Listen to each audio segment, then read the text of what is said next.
Life responds to deserve, not need. Life was not designed to give us what we need. Life was designed to give us what we deserve. Once you understand that little life principle in your own self-interest, I'm telling you, it's life-changing. The ancient law does not go like this: if you need, you will reap. No, it doesn't work that way. A lot of people out there are hoping it works that way. But no, it doesn't. The ancient law goes like this: if you plant, you will reap. If you sow, you will reap. Somebody says, well, I really need to reap. Well, then you really need to plant in your own self-interest.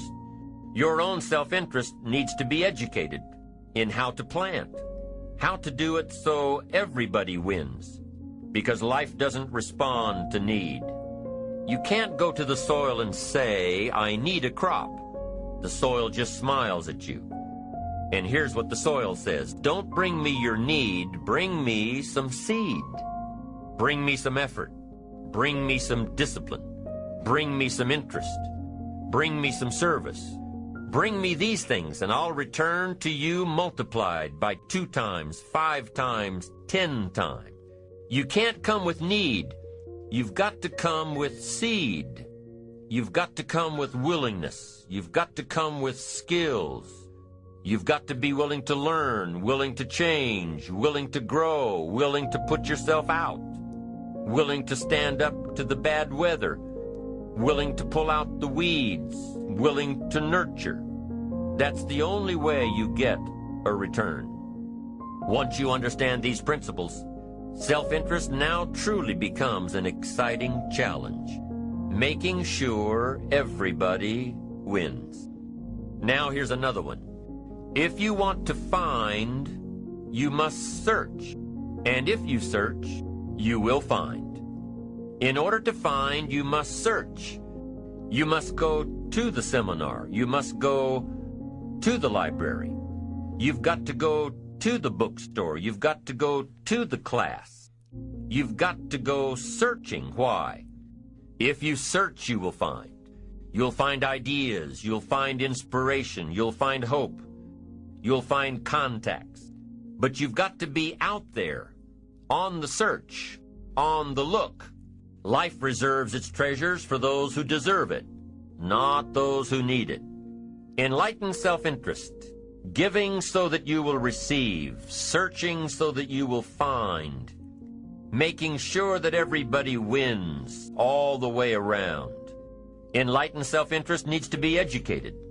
Enlightened self-interest says, I will learn that life is not just the passing of time. I will learn that life is the collection of experiences, ups and downs, highs and lows, laughter and tears. You must decide to act. You must have the discipline to act.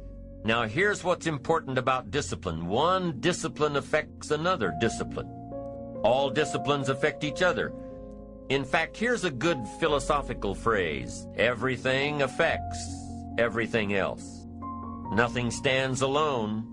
Don't be naive and say, this doesn't matter. Of course it matters. It all matters. Some things may matter more than others, but everything matters.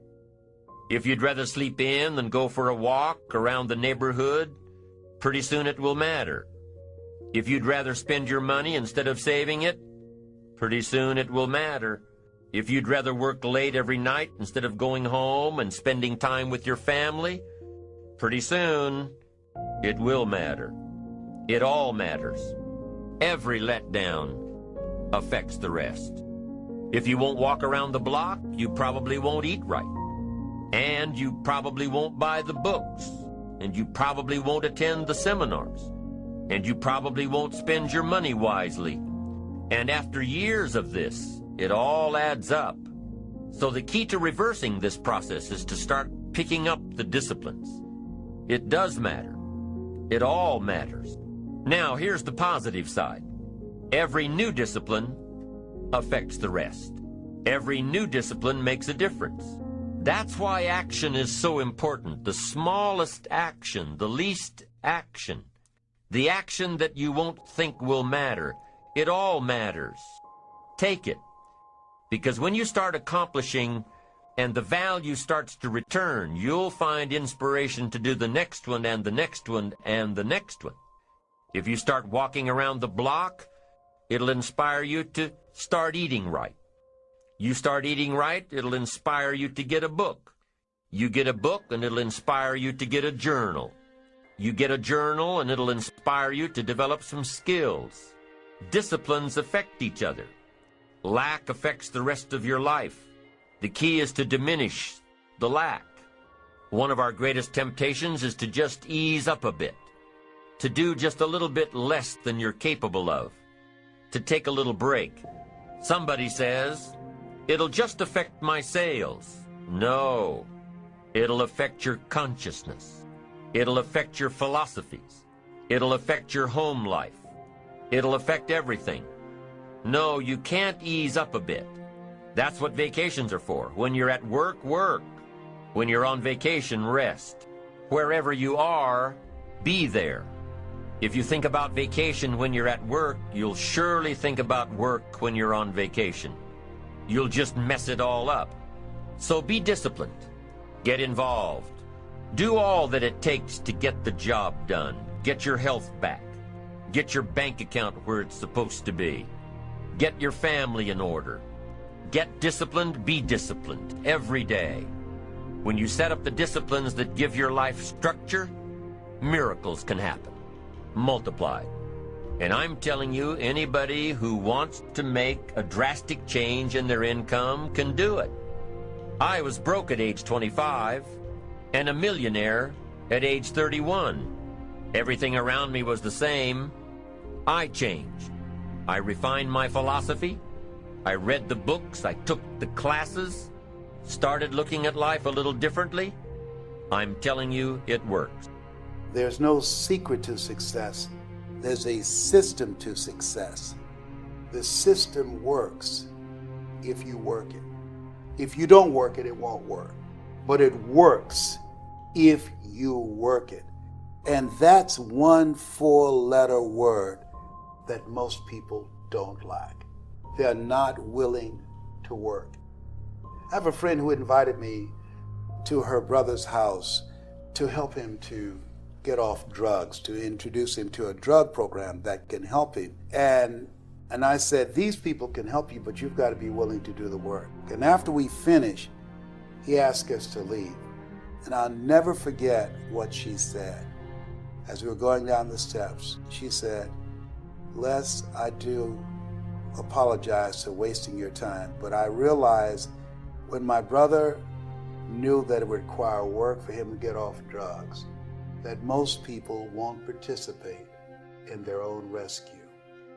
And there are people who will be presented with an opportunity, who know that they could be laid off at any moment, who know that there's no such thing as job security, who know that them keeping their job has nothing to do with how good they are.